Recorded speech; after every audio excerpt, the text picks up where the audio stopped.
Hierarchical society, इसको थोड़ा सा डीप में हम पढ़ सकते हैं और इस पे क्वेश्चन, अगर ये अलग से टॉपिक दे रखा है यानी कि इस पे एक अलग क्वेश्चन आ सकता है जिसमें आपको कास्ट और क्लास दोनों सिस्टम्स को थोड़ा सा एक्सप्लेन करते हुए अपने आइडियाज के थ्रू, एग्जाम्पल्स के थ्रू बताना होगा। ओके, इसमें मेनली आप ये बताना कि जो कास्ट सिस्टम है वो बहुत ही पुराना एक सिस्टम है, एंशियंट डिवीजन है बेस्ड ऑन बर्थ, कोई कहाँ पैदा हुआ है उस पर कर देते हैं, ट्रेडिशन कोई कैसा ट्रेडिशन फॉलो करता है उस पर कर देते हैं, और ऑक्यूपेशन पे तो होता ही है कि कौन क्या काम करता है।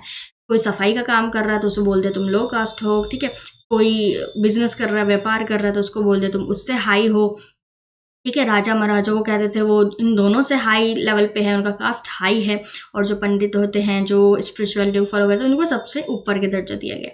तो अब ये थोड़ा अच्छा समझा देना कि इस तरीके से फॉलो होता है, और ये बता देना कि इसमें ये थोड़ा ऐसा नहीं होना चाहिए आपके पॉइंट से, क्योंकि सब ह्यूमन बीइंग एक हैं, इक्वल हैं, राइट।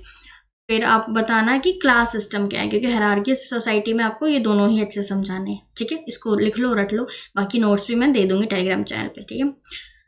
तो क्लास सिस्टम कहाँ है, इसमें है कि भाई तुम कितने, तुम्हारे पास एजुकेशन कितना है, तुम कहते ना अरे गवार है तू निकल जाए यहाँ से, ठीक है। तो इस पर भी इतना डिस्क्रिमिनेशन होता था, होता है भी, और आजकल तो पैसों पे होता है कि इसके पास कितनी वेल्थ है, ठीक है। तो इस पे होता है कौन कितना मॉडर्न है। मॉडर्न सोच के भाई, मॉडर्न का मतलब ये नहीं होता, मॉडर्न का मतलब ये नहीं होता कि तुम्हारी क्लास हाई है, ठीक है।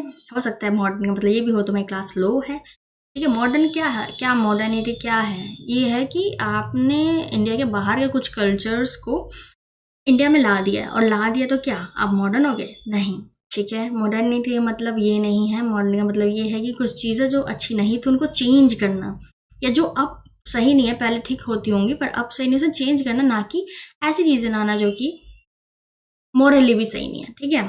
उसके बाद प्रोफेशन के पे होता है कि अगर कोई कलर का काम कर रहा है तो कहता है तुम्हारी क्लास नहीं है, तुम ना सीईओ से बात मत करो, ठीक है। तुम यहाँ इस जो कंपनी के मैनेजर हैं वो करते हैं, वहाँ के सीईओ कर सकते हैं कि हम यहाँ इस कंपनी के सीईओ है, या ये कंपनी मेरी है, तू किस लेवल पे है, तुझे तो मैं यूँ निकाल दूंगा। तो ये सब चीज़ों पे होता है क्लास सिस्टम। तो इसको आपको अच्छे से बताना है कि किस पे बेस्ड है, फिर ये बताना है इसमें क्या होता है क्या नहीं, एग्जाम्पल्स दे देने हैं, एंड ये भी बताना है कि ये किस तरह गलत है, अच्छा नहीं है, ठीक है। उसके बाद इस पे आप एक टॉपिक और है जो आपको ध्यान से समझना है और बताना है, वो है इनइक्वालिटीज, कि कैसे भेदभाव है सोसाइटी के अंदर, कितने अलग अलग मुद्दों पे है। मुद्दों की कमी ही नहीं है सोसाइटी में, भेदभाव बाप रे बहुत मुद्दे हैं। तो सोसाइटी में स्टेटस पे हो रहा है कि स्टेटस कैसा है, उस पर इनइक्वालिटी है। इनइक्वालिटी किस पे दी जा रही है, अपॉर्चुनिटीज़ पे। आपको अपॉर्चुनिटी ही नहीं मिलती है अगर आपका कास्ट कुछ है, आपको अपॉर्चुनिटी ही नहीं दी जाती। अगर आपको क्लास कुछ है ना, ऑटो वाले के बच्चे हैं, कुछ आपने सुना होगा था, तो उसको अपॉर्चुनिटी ही नहीं देते हैं कि वो जाके कोई इंटरव्यू में बैठे, उसका लुक देख के या कुछ भी उसकी एजुकेशन प्रीवियस देख के उसको बोलने का मौका नहीं दिया जाता है। तो ये अभी भी है, ये हम देख सकते हैं, ठीक है। तो इनइक्वालिटीज़ पे बात की है, तो आप हायरार्किकल जो हमारा सिस्टम है, हायरार्की हमारी सोसाइटी है, उस पर आपको ये 3 टॉपिक्स अच्छे से एक्सप्लेन करने हैं। इसको लिख लो, याद कर लो।